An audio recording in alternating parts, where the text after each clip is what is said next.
Hello everyone, আসসালামু আলাইকুম। আমি মুক্তা ঢাকা থেকে বলছি। আশা করি যে যেখান থেকে দেখছেন আল্লাহর রহমতে ভালো আছেন। আলহামদুলিল্লাহ আমরাও ভালো আছি। এখানে বাবুরে নাস্তা খাওয়ায় আমি চলে আসলাম আমার জন্য নাস্তা বানাতে।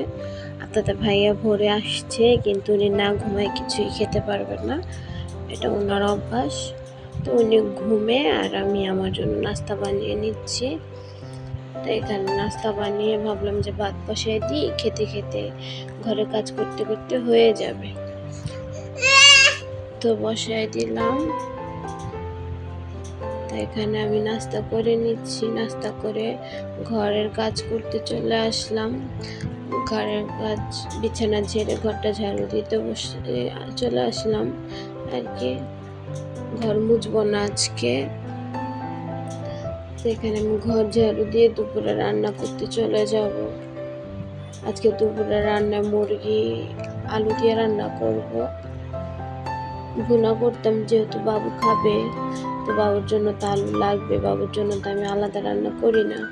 তাই কালকে গরমে আমার আবার মাথা ঘুরানো বমি হয়েছিল রাত্রের 12:30 থেকে 1টার দিকে। তো আমি তো ঘরে একা ছিলাম, কেউ ছিল না। ভাবতেছিলাম যে আমার যদি কিছু হয় বাচ্চাটার কি হবে। তো যাক, আলহামদুলিল্লাহ আমি অনেক আল্লাহকে ডাকার পরে আল্লাহ কি যেন আজকে কালকে রাত্রে বৃষ্টি দিছে। আমি অনেক জোরে জোরে আল্লাহরে ডাকতেছিলাম যে আল্লাহ আমার শরীরটা ঠিক করে দাও, আমার বাচ্চাটার কি হবে, আমার যদি কিছু হয় এখন আমার বাচ্চাটার কি দেখবে।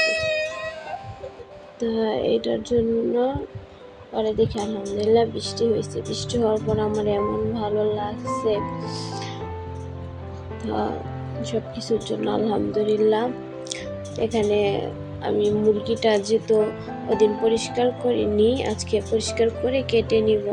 আর এখানে বাবু আমাকে ডিস্টার্ব করতেছিল ঘরে নেওয়ার জন্য, ও কাজ করতেই দিতে চায় না, এমন করে।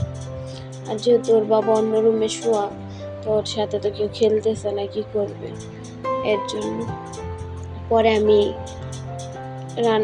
ওকে ঠান্ডা করে এই কাটাকুটি করে রান্না করতে চলে আসলাম। এখানে আমি পেঁয়াজ মরিচ দিয়ে তেল দিয়ে এখন আমি গরম মশলা দিয়ে দিব। গরম মশলা দিয়ে ভালো করে ভেজে নিব।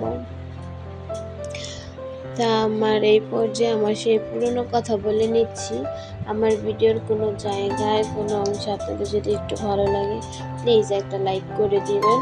আর এই ছোট্ট বোনটার পাশে থাকতে প্লিজ একটা সাবস্ক্রাইব করে দিবেন। আসলে কি ভিউ সাবস্ক্রাইবার যারা যে আপু আছে, সে আপু অনুযায়ী কিন্তু লাইক আমার তেমন হচ্ছে না। জানি না, আমার ভিডিও হয়তো তাদের ভালো লাগে না। ভালো করার চেষ্টা করি, আমার ভিডিও কেমন হয় আমি জানি না, আপনাদের কাছে খারাপ লাগে মেবি, তাই আপনারা আমাকে একটা লাইক করেন না।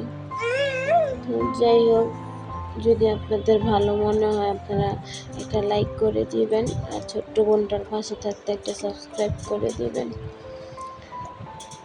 তা এখানে আমিও মশলা দিয়ে দিচ্ছি। মশলা দিয়ে ভালো করে কষিয়ে তারপরে আমি মুরগি দিয়ে দিব।